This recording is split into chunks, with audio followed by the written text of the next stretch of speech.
जलियांवाला बाग हत्याकांड की कहानी। 13 अप्रैल 1919 का दिन भारतीय इतिहास के सबसे काले दिनों में से एक माना जाता है। इस दिन अमृतसर के जलियांवाला बाग में एक शांतिपूर्ण सभा को ब्रिटिश सरकार की निर्दयता का शिकार होना पड़ा। यह घटना भारत के स्वतंत्रता संग्राम में एक महत्वपूर्ण मोड़ साबित हुई। पृष्ठभूमि 1919 में ब्रिटिश सरकार ने रॉलेट एक्ट लागू किया, जो सरकार को बिना किसी मुकदमे के भारतीयों को जेल में डालने की अनुमति देता था। इस कानून का पूरे देश में कड़ा विरोध हुआ। पंजाब में भी विरोध प्रदर्शन हो रहे थे और डॉ सत्यपाल और डॉक्टर सैफुद्दीन किचलू नामक दो बड़े नेताओं की गिरफ्तारी ने जनता में आक्रोश और बढ़ा दिया। 13 अप्रैल 1919 को बैसाखी के दिन हजारों लोग जलियांवाला बाग में एकत्रित हुए।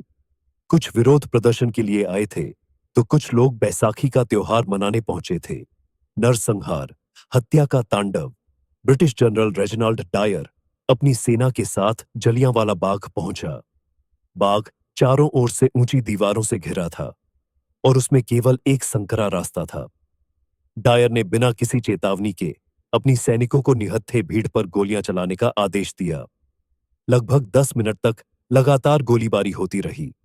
हजारों लोग भागने की कोशिश करते रहे, लेकिन बाग के संकरे रास्ते से निकलना नामुमकिन था। सैकड़ों लोग गोली लगने से मारे गए और कई अपनी जान बचाने के लिए बाग के कुएं में कूद गए। इस हत्याकांड में 1000 से अधिक निर्दोष लोग मारे गए और 1500 से ज्यादा घायल हुए। परिणाम और प्रभाव इस क्रूर घटना ने पूरे भारत को झकझोर कर रख दिया। जनरल डायर ने इस हत्या को सही ठहराया और ब्रिटिश सरकार ने उसे केवल हल्की फटकार लगाकर छोड़ दिया। इस नरसंहार के बाद महात्मा गांधी ने ब्रिटिश सरकार के खिलाफ असहयोग आंदोलन शुरू किया। रविंद्रनाथ टैगोर ने विरोध स्वरूप अपनी नाइटहुड, सर की उपाधि, लौटा दी।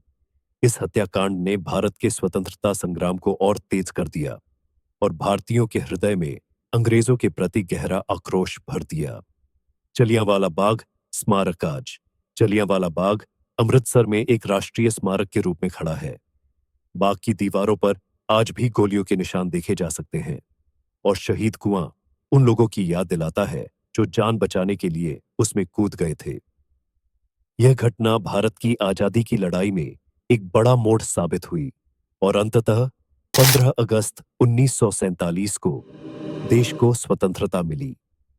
जलियांवाला बाग का यह बलिदान हमेशा देशभक्ति और स्वतंत्रता संग्राम की प्रेरणा बना रहेगा।